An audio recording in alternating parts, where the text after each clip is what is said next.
The iPhone XS series has been much awaited by consumers, and with it comes a refined camera experience. But against it today, we're putting up Samsung's Galaxy Note 9, which has a good camera suite as well. So how do both phone cameras perform against each other?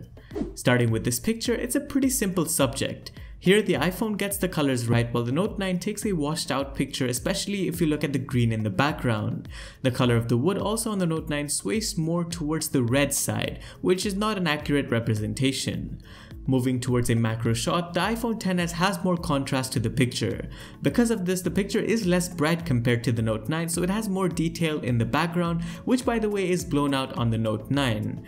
There's certainly more detail to the greens on the iPhone picture, but I think the Note 9 is better here because of the detail it captures between the rope and wood, and also because colors are just more realistic. Let's move now to a portrait shot. There's no question that the iPhone gets colors better both of my skin tone and the shirt. The Note 9 photo is a bit overexposed and sways towards an orange tone. The background here is not too complex, but both phones show trouble with background blur, more so on the iPhone. Towards both the left and right side of my face, the iPhone doesn't blur the background near the ears, whereas on the Note 9, it's on the right towards my head and of course on both photos on my back strap, but that's a minor one. There's a way to change background blur level on both the phones as well, which is a bonus. Here's some samples from me testing zoom on both the phones. At 2x zoom, the level of detail on both phones is good, and it seems to be slightly more on the iPhone towards the left because it does get exposure of the picture better. And at 10x zoom, I think the Note 9 is slightly better at detail retention, but there's no significant difference. On to selfies now. I really prefer the iPhone here. The colors and detail are well balanced and look natural. The shade of the sunset is also well captured as opposed to the Note 9 selfie, which is lacking in detail and is blown out. Using portrait mode as well, I prefer the level of detail and colors on the iPhone as opposed to the Note 9. I do think the Note 9 camera needs a bit of work for complex scenarios like this, but in terms of edge detection, I think both phones are on par. Moving into low light pictures, the biggest difference here is how cool the iPhone picture is versus the warmer Note 9 image. The level of sharpness and detail from the iPhone picture is higher when you look at the wooden texture up top, and so is the dynamic range. In similar conditions, I also took this portrait picture with more of a complex subject.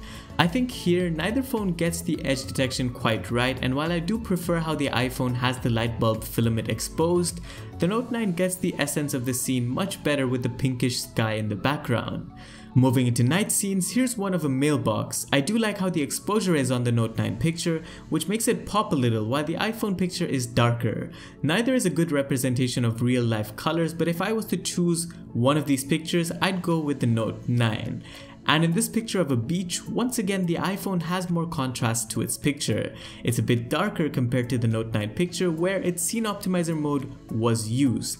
I think by using this, the picture was brightened up a bit too much, which may have made it lose a bit more detail on the sand in the foreground. Here's another example of portrait mode in this sort of lighting. The iPhone definitely has the sharper picture with more detail on the car light, but it also has the sharper image overall. The Note 9 image looks a bit washed out in comparison and does seem to have a bit more noise. And on to selfies, the iPhone sways towards a dark green hue, whereas the Note 9 image is brighter and more color accurate. The detail from either phone is not too great, and with portrait mode enabled, the Note 9 really takes a shaky image and struggles with background blur towards my ear. The iPhone in this case is better, although the colors are still off. Lastly, let's address video recording on both phones. At 1080p while walking, both phones do a good job stabilizing video, but the Note 9 footage just seems a bit better in terms of detail and exposure. When running, I do think the stabilization on the Note 9 is slightly better.